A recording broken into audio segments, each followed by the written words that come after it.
우리가 잠언이라는 이 말씀의 의미는 우리가 한자로 보게 되면은 경계 잠자입니다. 그리고 말씀 언자죠. 이것은 가르쳐 경계가 되는 말이라, 이런 뜻을 갖고 있습니다. 또 다른 의미로는 지혜의 글이라, 이렇게 일컬어지는 것입니다. 자, 우리가 가르쳐서 경계가 되는 말씀, 이것이 잠언입니다. 오늘 본문의 말씀을 보면은 아들이 아버지에게 기쁨을 주는 효도의 잠언이 장절 천벌이에 기록됐다는 것이죠. 이것은 효도가 모든 사회 도덕의 기초가 된다는 것을 우리에게 명시해 주는 말씀인 것입니다. 우리가 십계명을 보게 되면은 그 모세오경 속에, 그 모세오경을 우리가 율법서라고 부릅니다. 그 모세오경에는 무려 613가지의 그 계명, 조항들이 있습니다.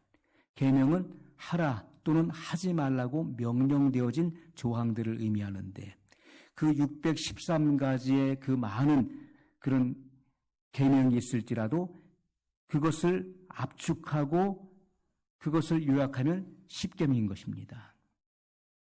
그 십계명 속에 다 들어있는 것입니다.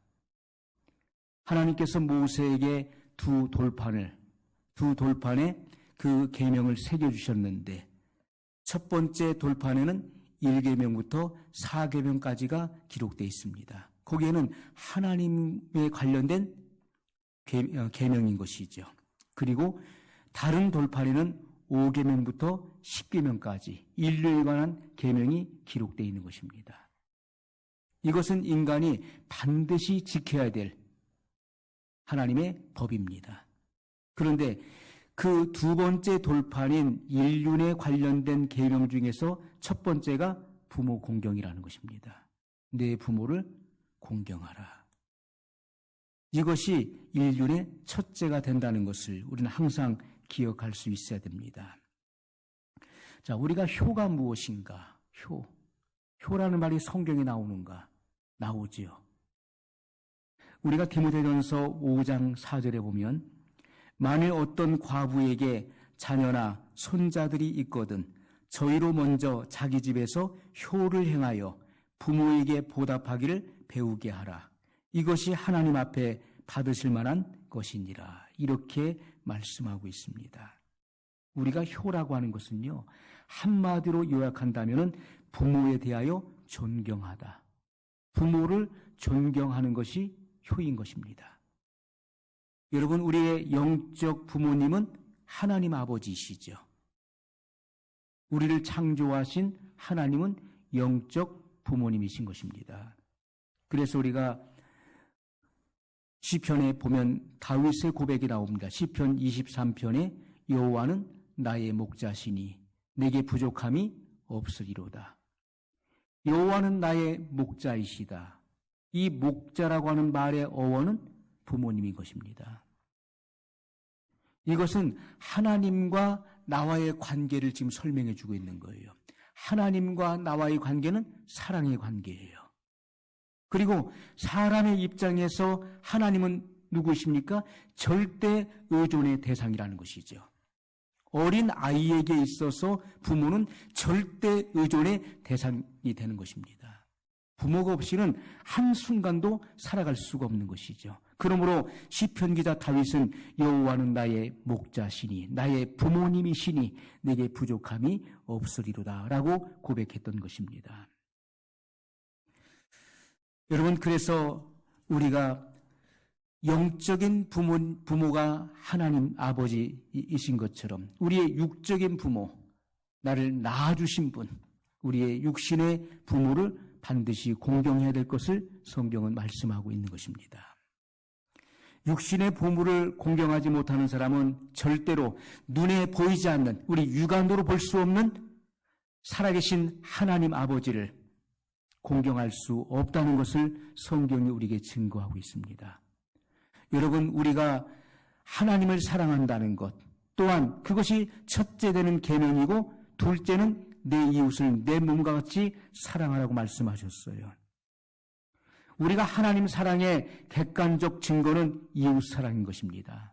이웃을 사랑하지 못하는 사람은 절대로 하나님을 사랑하는 사람이 아닌 것을 성경이 우리에게 증거하고 있는 거예요. 육신의 부모, 내 눈으로 볼 수 있는 육신의 부모를 공경하지 못하는 사람이 우리 육안으로 볼 수 없는 하나님을 공경한다는 것은 어불성설이라는 것입니다. 절대로 그것은 있을 수 없는 거예요. 하나님 아버지를 공경하는 사람은 먼저 육신의 부모, 나를 낳아주고 길러주신 부모를 공경해야 된다는 것을 성경이 분명히 증거하고 있습니다. 우리가 불효의 원인이 무엇일까요? 왜 불효하게 되는 것입니까? 불효의 원인은 미련하기 때문이라고 말씀하고 있어요. 잠언 17장 21절에 보면 미련한 자를 낳는 자는 근심을 당하나니 미련한 자의 아비는 낙이 없느니라 이렇게 말씀하고 있어요. 미련하다. 미련하기 때문에 부모의 근심이 된다는 것입니다. 미련한 자를 낳는 자는 근심을 당한다. 미련한 자의 아비는 낙이 없다. 여러분, 노둔하고 완고하다는 것이죠. 이것은 둔하고 어리석고 미련하다는 것입니다. 그렇기 때문에 늘 부모의 근심거리가 된다는 것이죠. 불효자의 행동을 보십시오. 잠언 15장 20절에 보면 어미를 업신여긴다 이렇게 말씀하고 있어요. 지혜로운 아들은 아비를 즐겁게 하여도 미련한 자는 어미를 업신여기느니라. 여러분, 이 불효자의 행동을 보게 되면요, 어미를 업신여긴다. 어머니를 업신여긴다. 이 업신여긴다가 무엇입니까? 그것은 경멸한다는 것이죠. 깔본다. 자기를 낳아준 어머니를 깔보는 거예요. 그리고 얕보다. 자기보다도 아래로 보는 것입니다. 조롱하다. 무시하다. 어머니가 무슨 말씀을 하는데 그 말을 무시해버리는 거예요. 한 귀로 듣고 한 귀로 흘러버리는 거예요. 듣기 싫은 말은 귀를 닫아버리는 것입니다. 그 하시는 말씀에 등을 돌려버리는 거예요. 그것이 무시하는 행위인 것입니다. 천히 여기다. 여러분, 왜 이러한 행동이 나오는 것입니까? 그 근성이 더럽기 때문에, 그 근성이 더럽기 때문에 어머니를 경홀히 여기는 것이다. 성경은 이렇게 말씀하고 있는 것입니다. 이것이 바로 비열한 행동인 것을 성경이 우리에게 증거하고 있어요. 자, 불효자의 행동, 아버지를 구박한다. 이렇게 말씀하고 있습니다. 잠언 19장 26절에 보면 아비를 구박하고 어미를 쫓아내는 자는 부끄러움을 끼치며 능욕을 부르는 자식이니라. 이렇게 말씀했습니다. 구박한다는 것은요, 파괴한다.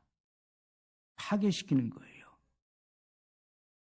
부모의 마음을 찢어지게 만들고 그리고 완전히 산산조각을 내는 것입니다. 부모의 그 심정을 비통하고 비참하게 만드는 거예요. 그것이 불효자의 행동인 것입니다. 맹렬하다, 폭력적이다, 그런 의미를 가지고 있는 낱말입니다. 억압하다, 학대하다, 또는 압박을 주다, 그런 의미를 담고 있어요. 여러분, 아버지가 이제 나이가 들고 늙으니까, 늙어서 힘이 없으니까 자식이 부모에게, 아버지에게 함부로 하는 것입니다. 반말을 하고, 그리고 이렇게 해라 저렇게 해라, 그렇게 아버지를 억압하고 폭력을 행사하는 그러한 자식들도 우리 주변에서 얼마든지 우리가 목도하는 것입니다. 자기의 아버지가 힘이 없으니까 폭력적으로 난폭하게 행사하는 것, 이것이 바로 불효자의 행동이라는 것입니다. 어미를 쫓아내는 자는 부끄러움을 끼치며 능욕을 부르는 자식이니라. 이렇게 말씀했어요. 어미를 쫓아낸다는 것은요, 부모의 권리, 어머니의 권리를 박탈하는 것을 의미하는 것입니다. 기본권을 박탈해버리는 거예요. 자식이 자기 마음대로 주장하는 것입니다. 이것은 거미 같은 인생인 것을 성경이 우리에게 말씀하고 있어요. 여러분, 우리가 인생을 살아가면서 세 종류의 사람이 있는 것입니다. 첫 번째는 꼭 있어야 될 사람이 있어요. 두 번째는 있으나 마나한 사람이 있습니다. 있어도 그만, 없어도 그만인 사람이죠.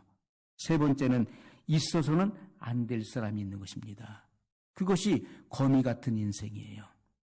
남에게 피해를 주고 그리고 부모를 억압하고 부모의 심정을 파괴하고 삶을 파괴하는 그러한 불효자는 있어서는 안 되는 존재라는 것입니다. 여러분, 신명기 21장 18절로 21절에 오면 모세를 통해서 하나님께서 하신 말씀의 내용이 무엇입니까? 부모를 구박하는 자는 돌로 쳐 죽여 악을 제거하라, 이렇게 말씀했던 것입니다. 이스라엘 백성들은 하나님의 선민이에요. 하나님의 선택받은 거룩한 백성인데 거룩한 백성들의 행실이 거룩한 그런 행위를 드러내야 되는데 부모를 구박한다. 이것은 거룩한 백성 안에서 있어서는 안 될, 그리고 그것이 하나의 본보기가 돼서는 안 되기 때문에 부모를 구박하는 자는 돌로 쳐 죽여 이스라엘에서 악을 제거하라고 말씀했던 것입니다. 얼마나 엄격한 율법입니까? 여러분, 예수님께서는 누가복음 15장에서 탕자의 비유를 통해서 불효자가 어떤 자식인 것을 우리에게 비유로 설명해 놓으셨어요. 여러분, 탕자의 비유, 부모가 여전히 살아계심에도 불구하고, 부모가 살아있음에도 불구하고 부모가 죽은 후에 받을 유산을 미리 재촉을 합니다. 어차피 돌아가실 거 아닙니까? 그러니 그 아버지가 돌아가신 이후에 제게 돌아올 그 분깃을 미리 달라고 그렇게 부모를 억압합니다. 그리고 그 분깃을 받아가지고 타국으로 갔어요. 이것은 먼 나라, 이것은 다시는 부모에게로 돌아오지 않겠다고 하는, 이것은 반역의 마음인 것입니다. 반역적인 마음을 가지고 멀리 떠나서 허랑방탕 창기와 놀아나면서 다 탕진해버렸어요. 그 분깃, 그 유업을 다 탕진하게 되었습니다. 여러분, 이 탕자가 그 분깃을 얻기 위해서, 미리 그 재산을 받기 위해서 얼마나 그 부모를 구박했겠습니까? 하루에도 수없이 그 분깃을 미리 받으려고 얼마나 억압하고 얼마나 폭력적으로 행했겠습니까? 불효자의 부모는 오늘 본문의 말씀에 보면은 근심한다라고 말씀하고 있어요. 근심한다. 불효자의 부모는요, 늘 근심이 떠나지를 않는 것입니다. 솔로몬의 잠언이라 지혜로운 아들은 아비로 기쁘게 하거니와 미련한 아들은 어미의 근심이니라. 근심은요, 비통함을 말하는 거예요. 자식을 생각하면 다 비통한 마음이 있는 거예요. 눌림이 있는 것입니다. 눌림. 그래서 얼굴이 피지 못하고 그 자식으로 인해서 늘 그늘져 있는 거, 한편 그늘져 있는 거예요. 그 자식을 생각하면 한숨이 저절로 나오는 거예요. 눌린다. 걱정거리가 된다. 그 자식이 인생에 있어서, 살아가는 데 있어서 늘 걱정거리가 된다는 거예요. 무거움, 슬픔, 부모의 마음에 슬픔을 주는 것, 그것이 불효자예요. 여러분, 시편 119편 28절에 오면 눌리다, 이 근심을 눌리다로 인용하고 있습니다. 눌리는 거예요. 펴질 못하고 그 자식으로 인해서 눌리는 것입니다. 압살롬이 부모에게 큰 근심거리가 된 것입니다. 다윗의 아들 압살롬이 반란을 일으켰어요. 그 사건으로 인해서 다윗은 눌림이 된 것입니다. 고통거리가 된 것이죠. 차라리 낫지 않았더라면 더 좋을 뻔한 아들이었던 것입니다. 여러분, 여기에서 말씀하고 있는 지혜로운 아들, 지혜로운 아들은 아비로 기쁘게 하거니와, 지혜롭다라고 하는 말의 의미가 무엇입니까? 이것은 하나님을 경외하는 자를 의미하는 것입니다. 하나님을 경외하는 자가 지혜로운 아들이에요. 이런 아들은 아비를 기쁘게 한다는 것입니다. 미련한 아들은 어미의 근심이니라. 미련한 아들은 하나님을 모르는 자, 하나님을 믿지 않는 자를 의미하는 것입니다. 하나님을 모르고 하나님을 믿지 않기 때문에 부모를 경외하는 법을 모르는 것입니다. 부모를 공경하는 법을 모르는 거예요.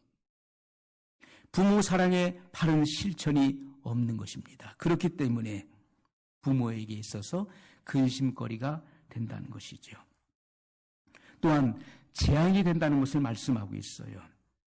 잠언 19장 13절에 미련한 아들은 그 아비의 재앙이요.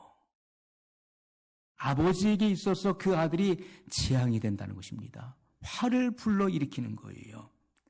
다투는 아내는 이어 떨어지는 물방울이니라. 이렇게 말씀하고 있어요. 미련한 아들은 그 아비의 재앙이다. 아버지를 해롭게 한다. 이렇게 말씀하고 있습니다. 여러분, 아담의 가정에 가인이 있었던 것입니다. 이것이 부모를 해롭게 하는 거예요. 부모의 심정을 비통하게 만들었어요. 왜요? 자기의 아우 아벨을 돌로 쳐 죽였어요. 최초의 살인자가 탄생한 것입니다. 아담의 가정에 가인이 출생함으로써 동생을 쳐 죽이는 첫 번째 살인자가 됨으로써 부모의 마음에 비통함을 가져다 준 것입니다. 이것이 불효예요. 노아의 가정에 함이 있었습니다. 함이 어떠한 일을 했습니까? 노아가 포도 농사를 짓고 포도주를 마시고 취하여서 벌거벗고 침대에 누웠는데 함이 그것을 보고 그것을 자기 형제들에게 발설합니다. 그 아버지의 그 행위를, 부끄러움을 누설했어요.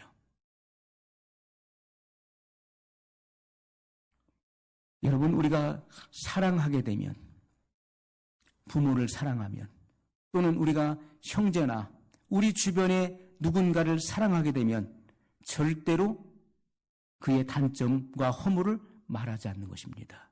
절대로 말할 수가 없는 것이죠. 내가 사랑하는 사람의 그런 허물을 들춰내겠습니까? 절대로 그럴 수가 없는 것이죠. 사랑이 없기 때문에, 다른 말로 미워하기 때문에 그것을 들춰내는 것입니다. 여러분, 부모님을 공경하는데 부모님의 그 단점을 어디 가서 사람들에게 누설하고 발설하고 다닌다면 그 사람은 부모를 공경하는 사람이 아니지요. 그것은 자기 부모에게 해를 끼치는 자, 재앙을 불러들이는 자식인 것입니다. 여러분, 함이라고 하는 이 노아의 경건한 노아의 가정에 함이라는 자식이 있었어요. 그래서 아버지의 그런 부끄러움을 드러낸 것입니다. 야곱의 가정에 루벤이 있었죠. 루벤이 한 일이 무엇입니까? 아버지의 아내였던 그 비라와 통간하는 그런 죄를 저지르게 됩니다. 아론의 가정에 나답과 아비후가 있었죠. 그들은 어떤 일을 했습니까? 각기 향로를 취하여서 다른 불을 담아다가, 여호와께서 명하지 않은 다른 불을 그 향로에 담아다가 여호와 앞에 분향했더니 여호와 앞에서 불이 나와서 그들을 살라버렸습니다. 그들이 여호와 앞에서 죽었어요. 그날이 어떤 날이었습니까? 아론이 대제사장으로 취임하던 날이었어요. 그날 모든 제사 의식을 마치고 식사하기 직전에 일어난 사건이었습니다. 엘리 가정에 홈리와 비느하스가 있었죠. 홈리와 비느하스. 그들은 어떤 일을 했습니까? 성경에 기록하기를 그들은 여호와 앞에서 불량한 자들이라, 불량자라 이렇게 말씀하고 있어요. 하나님 보시기에 불량한 자들이라는 거예요. 여호와를 알지 아니하더라. 다윗의 가정에 암논과 압살롬이 있었습니다. 아버지에게 해를 끼치는 자식들이었죠. 암논이 한 일이 무엇입니까? 압살롬의 누이를 강간하게 되죠. 압살롬은 어떤 일을 합니까? 아버지를 배반하게 되는 것입니다. 반역 행위를 하게 되는 것이죠. 사무엘 가정에 요엘과 아비야가 있었습니다. 그들이 행한 일이 무엇입니까? 사무엘이 나이가 많아서 늙어서 이제 사역을 할 수 없게 되었을 때 자기의 두 아들들로 사사를 세웠습니다. 그런데 그들이 한 일이 무엇입니까? 성경에 보면 그들이 자기 자신들의 이익을 따라서 뇌물을 받고 판결을 굽게 했다는 것이죠. 부정을 일삼았던 일들을 성경에 기록하고 있어요. 그 아버지와 같지 않았던 것입니다. 그들이 불효자식이에요. 그 아버지에게 부끄러움을 끼치고 해를 끼치는 자식들이었습니다. 불효자의 부모는 낙이 없다라고 성경에 말씀하고 있어요. 잠언 17장 21절에 미련한 자를 낳는 자는 근심을 당하나니 미련한 자의 아비는 낙이 없느니라. 미련한 자의 아비는 낙이 없다. 불효자를 둔 부모는 낙이 없는 것입니다. 기쁨이 없어요. 쾌활하지 못합니다. 원기가 없어요. 늘 축 처지게 돼 있는 거예요. 그 자식으로 인해서. 여러분, 우리가 이삭의 아들에서 장자의 명분을 경홀히 여기는 에서가 나왔죠. 이러한 자식으로 인해서 쾌활함이 없는 것입니다. 낙이 없어진다. 원기가 없어지는 것이죠.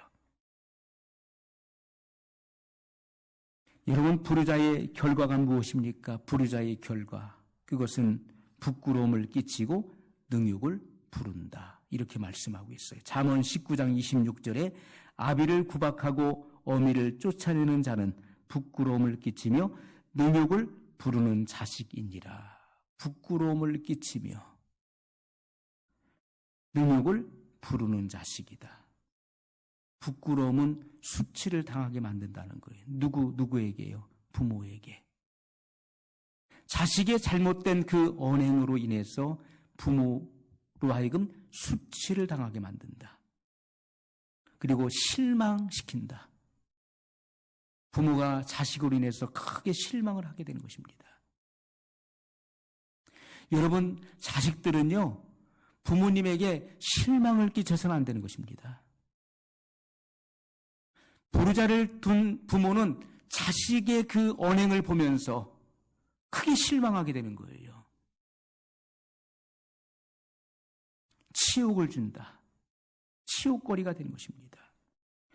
불효자는 자기 자신뿐만 아니라 부모에게까지 부끄러움을 끼치는 것이라고 성경이 분명히 말씀하고 있죠. 부모에게 부끄러움을 끼치는 자식, 능욕을 주는 그 자식은 불효자인 것입니다. 그것이 불효자의 결과물이에요. 자식이 잘못하면요, 자기 자신으로 끝나는 것이 아닙니다. 그것이 부모에게 돌아가는 것입니다. 내 부모가 누구냐라고 묻지 않습니까? 자식이 잘못을 저지를 때 너 낳은 부모가 누구냐? 내 부모 누구냐? 우리가 세상에서도 하나님의 자녀라 일컫는 신자들이 잘못하게 되면 하나님의 영광을 가리우는 것처럼 이 땅에서도 우리가 잘못을 하게 되면은 우리를 낳아주신 부모가 수치를 당하게 되는 것입니다. 부끄러움을 당하게 된다는 거예요. 여러분, 삼손을 보십시오. 삼손은 나실인이라고 하는 그런 직책을 가진 자였어요. 하나님께로부터 부름을 받고 구별된 자였어요. 그는 하나님의 종이었습니다. 하나님의 쓰임받는 사람이었어요. 하나님의 사람이었음에도 불구하고 그 나실인이라고 하는 그 직책에 균열을 가게 한 것입니다. 오늘 우리들이 가진 그 직책이 있어요. 직분이 있습니다. 그 직분에 맞는 그런 삶을 살아가고 있는가? 가정적으로는 부모에게 해를 끼쳤어요. 왜요? 삼손의 그런 잘못과 그런 죄로 인해서 그런 적국이었던 블레셋 나라에 끌려갔습니다. 두 눈이 뽑혔습니다. 그리고 연자맷돌을 돌렸어요. 그리고 블레셋 방백들과 백성들 앞에서 제주를 부렸습니다. 그 같은 일을 했어요. 그 같은 소식을 들었을 때 그 부모의 심정이 어떠했겠습니까? 자식이 적국에 끌려가서 두 눈이 뽑히고 고통당하는 그런 이야기를 들었을 때 제주를 부리고 그리고 연자맷돌을 들이는 비참한 그런 신세가 되었을 때 부모의 심정이 어땠을까요? 자식이 어그러진 길을 가고 잘못되면 먼저 부모의 심정이 그런 고통을 받게 되는 것이고 압박을 느끼게 되는 것이죠. 민족적으로는 원수의 나라에서 조롱거리가 된 것입니다. 신앙적으로는 하나님의 이름에 모독을 가하게 된 것이죠. 블레셋 방백들과 백성들은 우리의 신이 삼손이 믿는 신을 이겼다라고 그들은 축하연을 벌였습니다.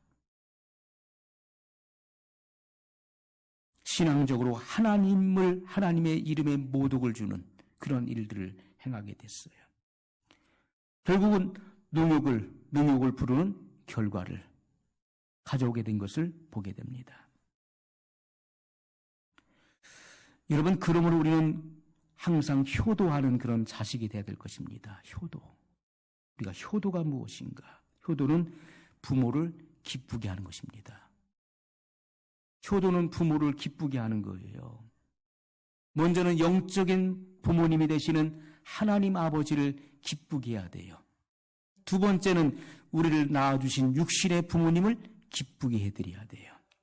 그것이 효도인 것입니다. 오늘 본문의 말씀을 다시 보면 솔로몬의 잠언이라 지혜로운 아들은 아비로 기쁘게 하거니와 미련한 아들은 어미의 근심이니라 이렇게 말씀하고 있어요. 우리가 기쁘게 한다, 쾌활하게 하다. 부모의 마음을 유쾌하게 하는 것입니다. 원기를 돋우다. 자식만 봐도 기쁘고 즐겁고 힘이 저절로 나는 거예요. 불효자의 자식은 부모로 하여금 원기를 빠지게 만들어요. 힘이 축 처지게 만들어요. 어디 가서 부모가 당당하지 못하고 떳떳하지 못한 거예요. 자식으로 인해서. 그러나 효자를 둔 부모는요, 항상 쾌활하고 유쾌하고 그리고 원기가 있는 것입니다. 그 자식만 바라봐도 힘이 저절로 나는 거예요. 역대상 22장 12절에 보면 다윗을 기쁘게 했었던 솔로몬과 같이 다윗의 아들 중에서 불효자도 있었지만은 효자도 있던 것입니다. 효자도 있었던 것이죠.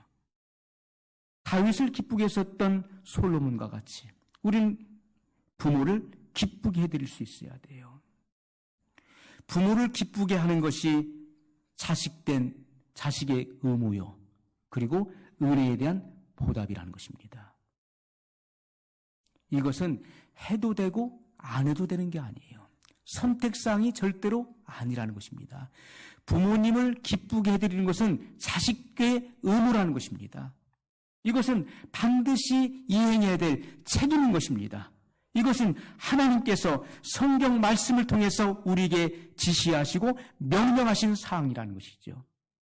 내 부모를 공경하라. 이것이 인륜 가운데 첫째 되는 계명이라고 말씀하셨어요. 이것은 반드시 우리가 행해야 되는 것입니다. 부모를 기쁘게 하라. 너 낳은 부모를 기쁘게 하라. 이것이 인륜의 첫 번째 되는 계명인 것입니다. 우리를 낳아주고 길러주신 부모님의 은혜에 대한 보답인 것입니다. 이것을 반드시 우리는 이행해야 될 것입니다. 부모를 기쁘고 즐겁게 하십시오. 부모님을 기쁘고 즐겁게 하십시오.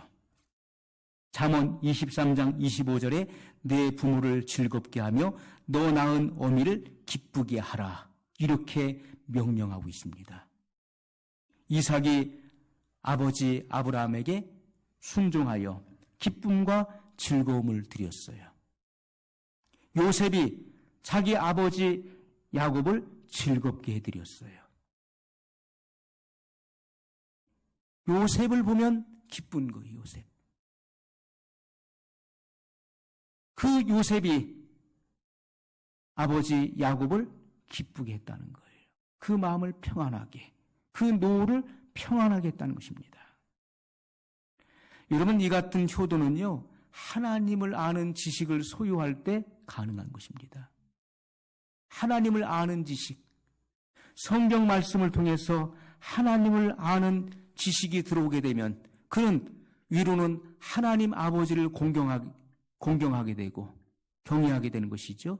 그리고 육신의 부모를 공경하고 존경하게 되어 있는 것입니다. 하나님을 아는 바른 지식을 받은 자식들은 하나님의 말씀인 부모를 공경하는 이 효를 실천하게 되는 것입니다. 여러분, 효의 사람, 효도의 사람이 되시기를 예수님의 이름으로 축원합니다. 오늘 말씀을 기억하면서 우리 한 목소리로 같이 기도하겠습니다.